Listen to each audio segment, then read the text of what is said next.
On the far east side of the dusty old city, cast in the unlucky shadows of poverty, Jacob and his fragile daughter, Charity, survive. Not fragile from the lack of riches or gold in her life, but fragile for her lack of hearing and sight. Jacob is alone except for his daughter, the last gift from his wife before her passing. So Jacob works very hard, maintaining his small family, and worries for Charity's future after his death. For his life has been shortened by another shadow, the shadow of a cancer he can no longer fight. Despite their challenges, Jacob and Charity share a love for each other so strong and a belief so deep that they rarely cry for themselves. Each day their time crosses each other's path ever so briefly, and there is love, peace, and stories of hope.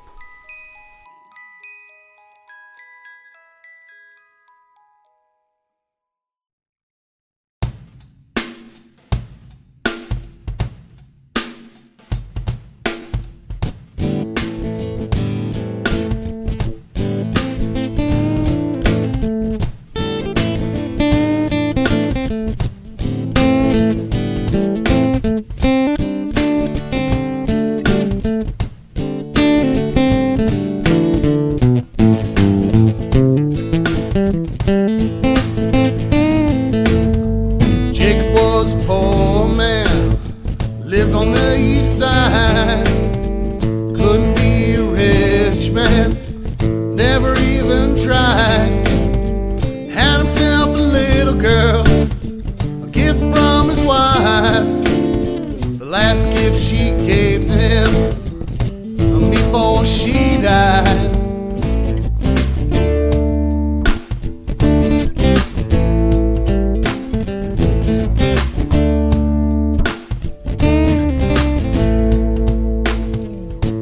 Wasn't a wise man, but he was no fool. Taught his daughter all he could, and he kept her school. He raised her to the age of 12, taught her wrong from right. But she was born stone deaf, never blessed with sight. I said, poor man, what you gonna do? Rise to the occasion, or just sing the blues. Now I said, poor man, what you gonna decide? Stand and fight your demons, or just lay down like a sad man and die?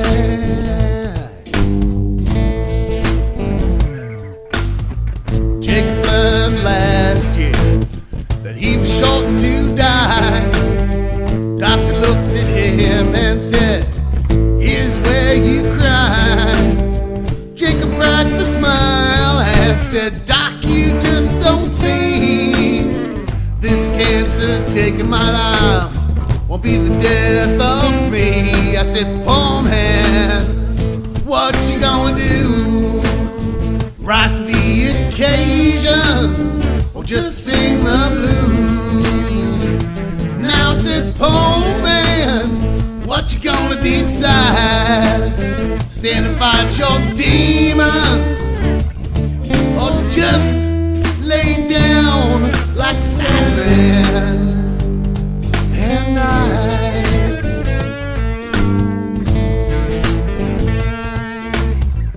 Poor Jacob lived his life like a daddy should be. Always kept his daughter well, sat her up on his knee, read her stories from his chair, fantasy she chose. She would feel his every word with a hand on his throat. He works hard, surviving, scrimpting and saving it all.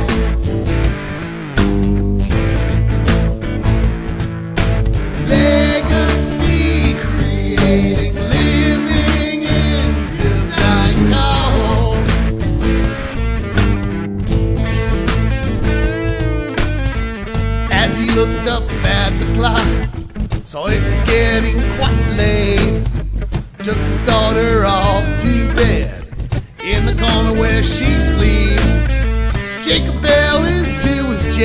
just as his eyes were closing. Didn't know just at that time both of them were praying. He works hard, surviving, scrimping and saving it all.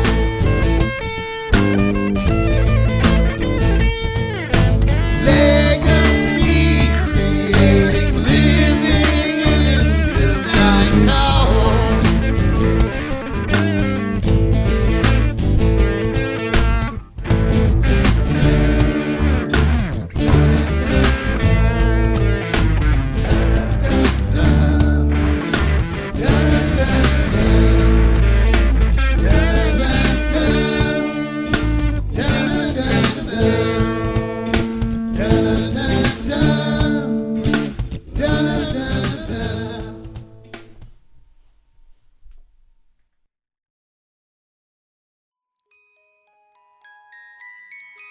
When Jacob first took a wife so many years ago, poverty seemed a small rain upon their happiness, especially after the announcement of the coming of a child. Now, Jacob understood that his time was to be shorter than most, and therefore was determined to make the best use of the years that remain, and that came to include story time. A time when Charity could explore sights and sounds beyond her quiet, lightless world. A time of daytime dreams.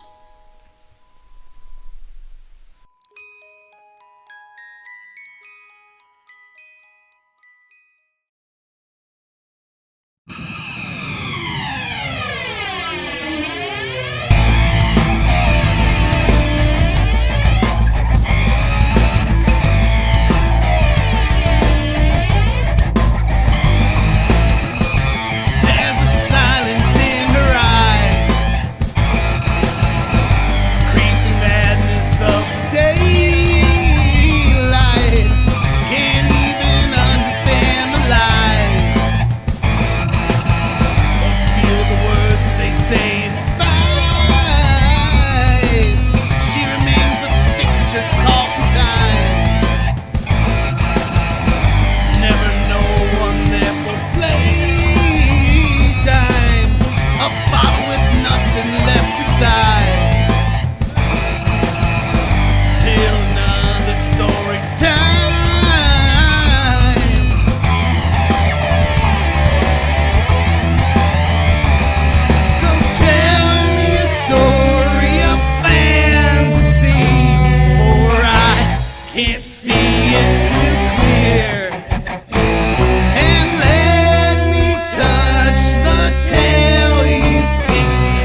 Jacob's love for his daughter was without end.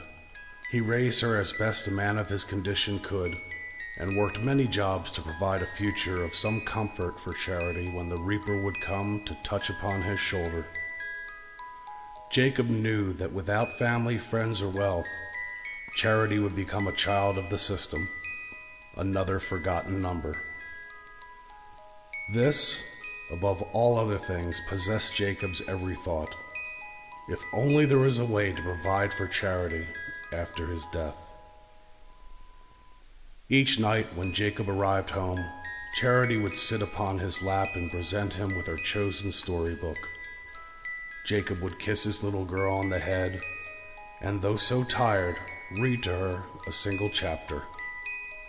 Charity would cup her hand upon her father's throat and feel the story's words form places and things of beauty and magic.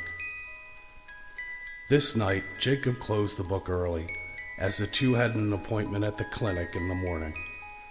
They both drifted off to sleep in the reading chair, unaware of the chance a new day would offer.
Charity's recovery room is empty and cold, with the exception of her father, bent over in a chair, full of concern for his bandaged daughter. Dr. Chance enters the room and removes Charity's wrappings, revealing light and sound for the first time to this small child. Upon leaving, Jacob signs the paper, allowing the doctor to receive his cancer medication, signing Jacob's death promise. Charity's first view from her bed is that of her father's smiling face. Her second, as she glances up to the noise above him, is the magical vision of a story box, a box of light and sound, telling tales she has only known from her hand upon her father's throat, as she drifts off to sleep.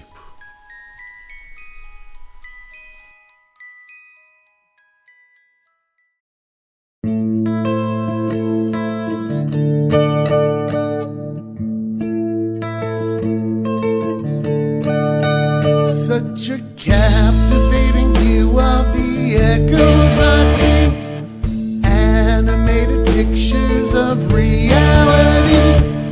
I can go anywhere the world I can roam, as I sit and watch so safely from home.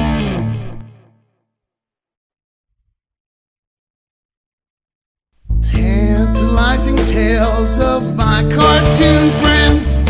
This one's lived forever, 'cause life has no end. Nobody works and they have everything. Oh where can this perfect place be? But then comes the news flash, children killed in a bus crash, and a place called Iran now has the bomb. The newscaster said that it won't be too long before they give it to those who reclaim Palestine.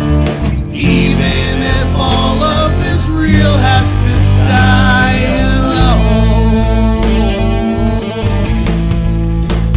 So I just push a button and it all goes away to some big dinosaur and his friends want to play, singing their songs and rhyming their rhymes, and I can play along for a half hour's time till the police start shooting and people start looting, and poor tired mothers drowning their children in the name of some god, in the name of religion. And little Jean Benet still has no killer, and never will since the death of her mother at home. This box is my oyster, its message my pearl, as I worship every word that it says, my window on the world. Here it is, come and take a look. Today's babysitter, a replacement for books. It's a parent's best friend and keeps me from outside. It makes me so hungry and restructures my mind.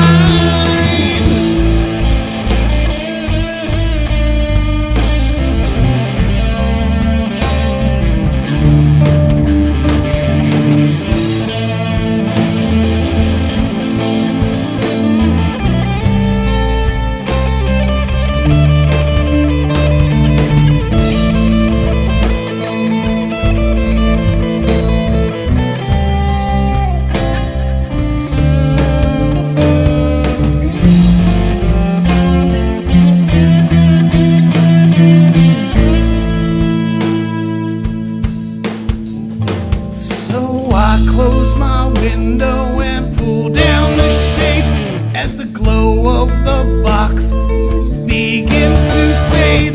In silence and dreams, it's pictures I keep, rerunning newscasts while I try to sleep.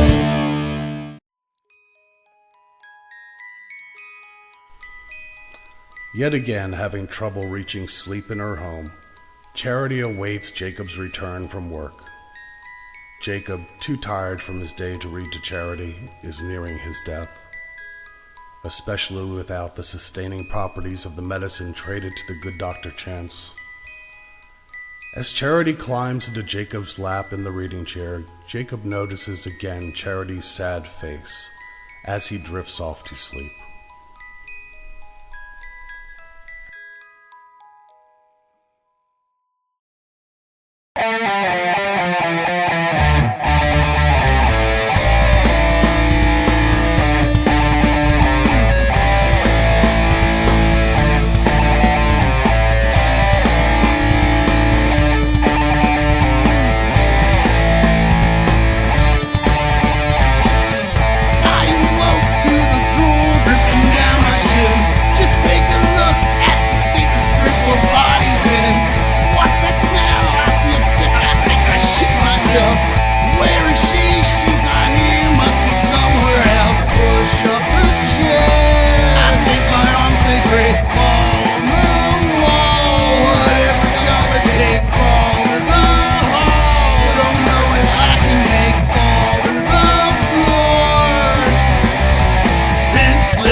Must find out where she is. Senseless.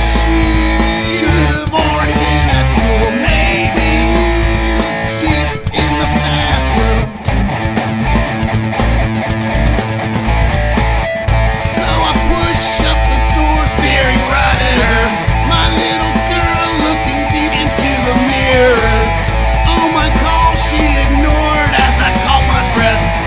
As she turned, that big smile scared me half to death. Brushed back her hair. Why won't you let me see? As my tears fall, blood dripping down her cheek. She can no longer hear or see the sun puncture her ear, and her eyes are gone. Senseless, she got enough to do this deed. Senseless, so she could no longer see all the hell watched on the TV screen. Oh my God, please tell me it's just a dream. As I sit in my chair and she smiles at me, with her hand on my throat she has a book to read. Daddy, please read to me, that is all she said. On my chest laid her head, then she bled to death. I felt my heart fall apart, pain inside my chest. One last time, closed my eyes and it said yes.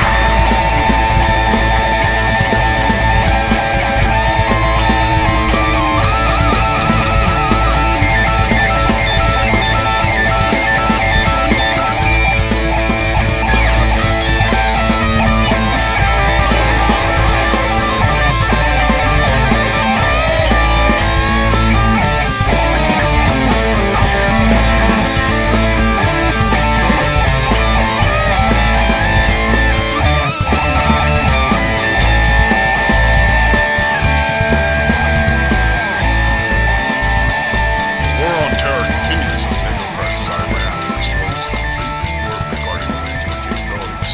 And one moment, please.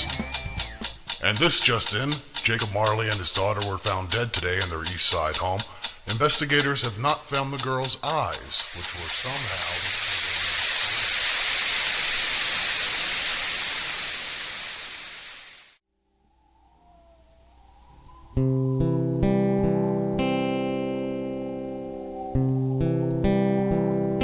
You are my sunshine, my only sunshine. You make me happy when skies are gray. You'll never know, dear, how much I love you. Please don't take my sunshine away.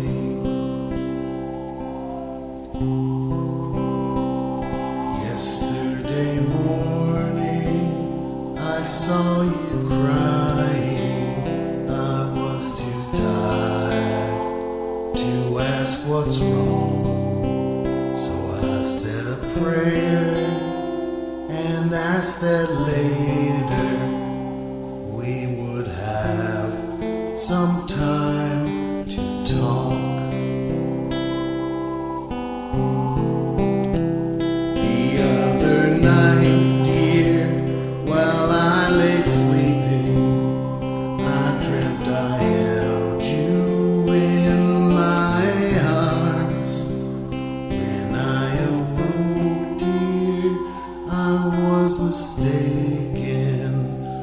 So I hung my head and cried.